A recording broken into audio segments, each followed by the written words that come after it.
시청자 여러분, JTBC 뉴스룸을 시작합니다. 이준석 국민의힘 대표가 첫 일정부터 여의도 문법을 깼습니다. 천안함 용사 묘역이 있는 대전에 이어서 광주 붕괴 사고의 희생자 분향소를 찾았습니다. 첫 방문지로 서울이 아닌 대전 현충원을 또 호남을 택한 것은 어찌 보면 당연할 수 있지만 이전 대표들과는 다른 행보입니다. 먼저 김태영 기자입니다. 이준석 대표는 첫 일정으로 서울이 아닌 대전 현충원 참배를 택했습니다. 정치권의 첫날 관행과는 다른 일정입니다. 이 대표는 그 이유로 천안함을 들었습니다. 천안함의 어쨌든 생존 장병이라든지 이런 분들에 대한 보훈 문제나 어쨌든 그런 문제가 아직까지 완벽하게 처리되지 않았기 때문에 이런 부분. 이 대표는 천안함 피격과 연평도 포격의 희생자들 묘역을 찾아 참배했습니다. 보수 진영이 핵심 가치로 여기는 안보를 강조했다는 의도가 읽히는 행보입니다. 이어 첫 민생 현장 방문으론 광주 건물 붕괴 희생자를 기리는 합동 분향소를 찾았습니다. 참사의 현장부터 찾은 거지만 대표로서 처음 찾은 호남인 만큼 사과의 입장도 다시 밝혔습니다. 5.18 이후에 태어난 첫 세대의 어떤 대표로서 그 아픈 역사에는 항상 공감하고 김종인 위원장 체제 하에서 많은 반성을 했고 그 기조는 새로운 지도부에서도 이어질 것이다.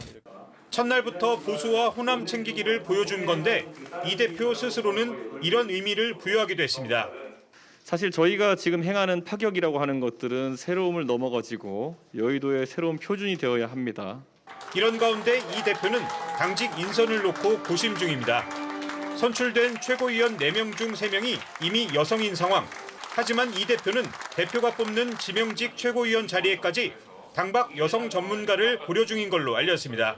앞서 이 대표는 수석 대변인으로도 초선 황보승희 의원을 내정한 바 있습니다. 이 때문에 이 대표가 반페미니즘으로 주목을 끌긴 했지만 당선 이후엔 다른 면모를 보인다는 평가가 나옵니다. 이와 관련해 이 대표는 최고위에 여성이 많다고 남성을 굳이 집어넣는 것도 역차별이란 취지로 말했습니다. JTBC 김태영입니다.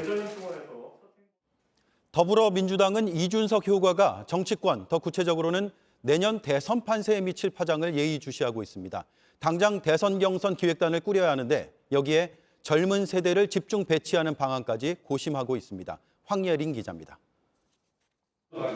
이준석 국민의힘 대표 당선 뒤 처음 열린 민주당 지도부 회의는 발언 순서부터 달라졌습니다. 그동안 맨 마지막에 발언하던 39살 청년 최고위원에게 먼저 발언권이 돌아간 겁니다. 지금까지 가장 마지막에 하셨던 이동학 최고위원이 먼저 발언을 하시고 마이크를 잡은 이동학 최고위원은 내년 지방선거에 공천 개혁을 강조했습니다. 그러면서 당원이 참여하는 공천 배심원단과 지역별 연설 대전을 대안으로 제시했습니다.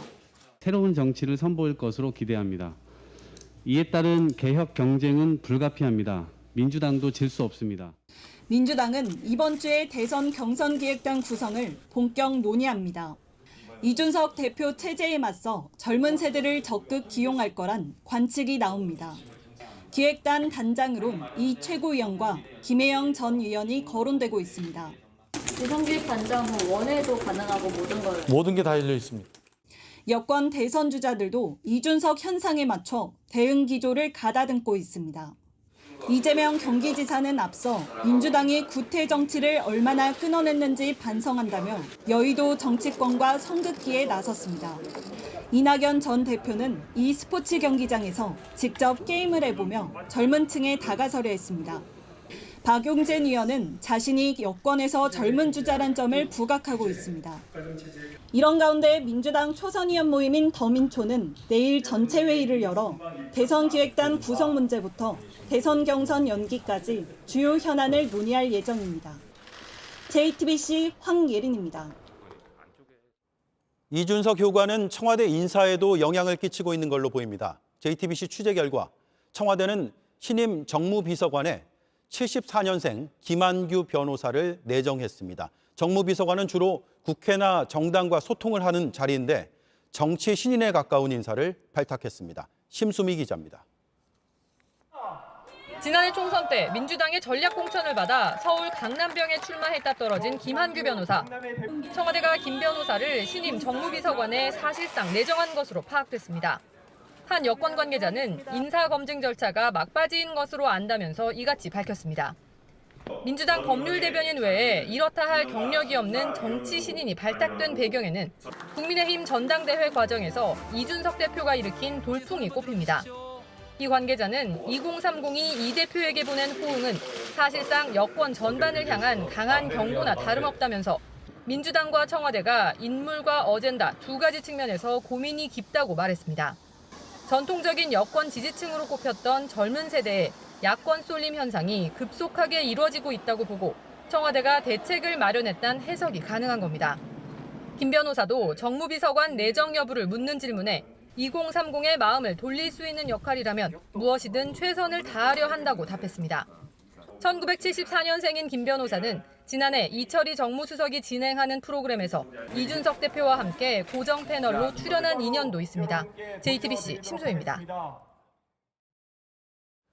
이준석 체제가 시작되자 윤석열 전 검찰총장의 움직임도 달라지고 있습니다. 국민의힘 새 지도부를 향해서 기대가 크다는 입장을 내놨고 언론인 출신의 공보 담당자를 정해서 발표했습니다. 다만 입당 여부에 대해선 여전히 분명한 입장을 나타내지 않았습니다. 전다빈 기자입니다. 윤석열 전 검찰총장이 직접 임명한 공보 담당자들이 공식 활동을 시작했습니다.